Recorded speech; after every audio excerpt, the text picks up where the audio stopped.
This is part 3 of the Ward March 2016 survey data analysis. Again, you can find the other clips at wardworthington.org. And picking up where we left off on video part 2, I wanted to spend a little bit of time on the desires for the more variety, the additional types of variety of housing that's desired by the participants of the study. And so we see some pretty clear indications of winners here. The top 3 with, again, this is a ranking tool based on first placed all the way down through 7th place. But at the end of it, the data comes out that people prefer the aging population, 1,000 to 2,000 square foot smaller homes for empty nesters. Also multi-unit single-story patio homes, sometimes they're called patio homes. And then also the young professionals, sometimes they're called cottage homes, single-story owner-occupied homes. What we see down here is that the city doesn't want young professional apartments, the apartments that are geared towards that type of demographic. So, and then also down here with the aging population for nursing homes, not desired. So some takeaways there. It was pretty clear that participants did like the 3 that I mentioned in the last slide with the 1,000 to 2,000 square foot owner-occupied homes. Whether that's 1 story or 2 stories, that there was no indication one way or the other. Also, single-story patio homes and also cottage homes, single-story, were close 3rd place in that. The next set of questions revolves around density, and we look at what types of density there are in the city of Worthington already. We gave some examples of the different areas of town where the densities exist. So again, to the 2 top winners there were 3 units per acre, similar to the Worthington Estates area, and 4 to 5 units per acre, similar to Old Worthington and Colonial Hills. Obviously, the higher up you get in density, the less desire there is. What would be an appropriate price range for the estate homes that were outlined in the LC's June 2015 proposal? They were talking about $750,000 to $1 million purchase price for those homes. The survey participants said, well, the more realistic view for those types of estate homes would be anywhere from $300,000 to $600,000. So kind of capping up on the higher end there, with some people saying a little bit more than that, and very few people saying very expensive, similar to what the plan suggested. And then also with the plan that was proposed in June of 2015, it called for 621 units, mix of apartments and various units. How do you feel about that? Asking the participants in the survey. 5 answers being way too many, indication of way too many units, 1 being way too few. Largely, we see people, thinking that's way too many units per acre, or total for the whole project. And when we get into the remaining non-commercial,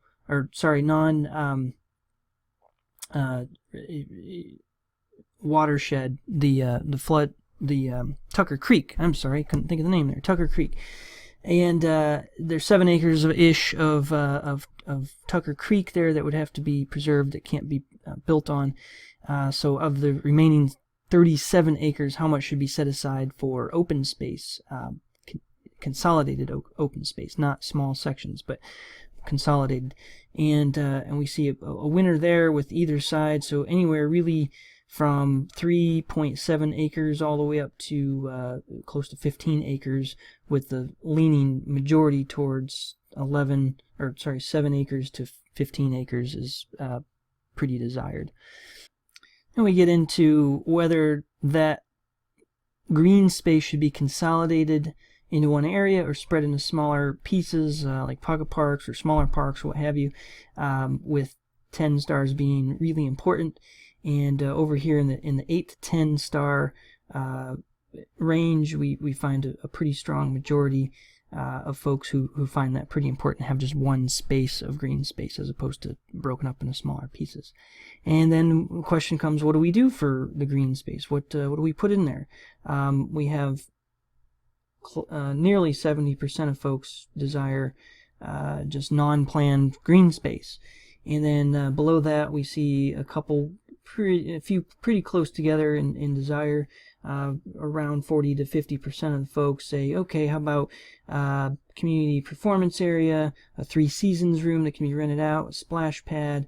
What we know we don't want down here is, we have a pond for non-fishing, or upscale electronic playground, like you might see at a couple of the Westerville parks have those. And just recapping what I just said there, with generally participants strongly desire consolidated open green space, maybe some sort of building, a 3 Seasons party room type of thing, maybe a splash pad, restrooms, community garden space. This slide deals with ingress-egress on High Street, and there's some strong support for ingress only on High Street. There's no clear indication. There's just a kind of a general leaning over here. There's support and strong support only on High Street, and then strong or some support ingress anywhere, followed by it doesn't really matter, which is almost the same thing, and then down here strongly supporting ingress anywhere. So these three are kind of clumped up into one there. Then we get into the ward guiding principles, and we can see over here, and I'll just work through these slides and talk a little bit more about the takeaway at the end. But there are 6 different principles of wards, kind of MO, if you will, and for these purposes, for data analysis purposes, we only looked at the 9 and 10 star responses because those were very important. People feel these things are very important when they decide it's 9 or 10 stars. So we have heritage, character, sustainability of Worthington, non-residential streets connect only to High Street. That's a little bit less than half there for 9 and 10 stars. Residential streets may connect to Evening Street or Longfellow. Again, a lot less. That's a mixed bag there. We have only a little less than 20% of folks strongly feel that's important. And then development needs to maintain existing tree lines or berming. Majority of folks feel that's very important. And then we have green space and multi-use path encouraged on all development areas. That's pretty high for 9 and 10 stars. And then the last one is include commercial development on High Street with multiple forms of residential and green space. Again, we have less than half the people find that pretty important. So that can be broken down into several other questions, but for this survey we did not break that into different questions. The takeaways there are that basically the top 2 things that people care about most are Worthington's character, heritage, and then also green space, and then a slight majority there on development needing to have existing tree lines and berming, which can be considered kind of a sustainability or green space model. So then we get into open-ended questions, and before we do that, there's this question, which is what's your opinion about the style of homes? And largely people think new buildings should fit in with the existing architecture. So the open-ended comments, there again we see this word cloud, which is a neat little tool because it gives us kind of an indication just visually of what people are saying based on the keywords that keep popping up time and time again. And the question was, what do you think makes Worthington so attractive to would-be residents and businesses, referring to Worthington being the number 2 real estate market in the country? And again, there's the word cloud to that question. Schools, location, community, downtown. So you can kind of see some similar themes there. I broke down that data into the qualitative aspects and took percentages based on the 265 people that commented. They made 466 comments. And out of those comments, we see that schools, neighborhoods, and character and location were the top 3 there. Again, the next question for open-ended question was what's your greatest concern regarding the future of Worthington? And the word cloud associated with that would be apartment development, schools. So again, some big concerns that people have. I took that, broke it down. Again, 265 people commented. This time we were left with about 288 comments from those folks. And too much development, apartments, a fear of change. So those who fear change, overcrowding schools, some of the big ones there with too much development, taking more than double the next one down. So takeaway: most attractive attributes are schools, neighborhood character, and location.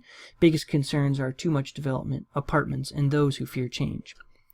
And then the final question was about additional comments, and this is just open-ended. What are some additional comments you have specific to the UMCH site? I took the word cloud data. Again, we see development, space, community, apartments are all big ones, and took the qualitative data and broke it down into those keywords. Again, people against the LC development proposal from June of 2015. That's one of the top ones. We need more diverse housing, and there's some support for city-funded green space. So those are the top three there. Pretty interesting feedback. There is a desire for more housing variety. There is some desire for publicly funded green space, and regarding the UMCH site, there's noticeable opposition against the LC's 2015 proposal.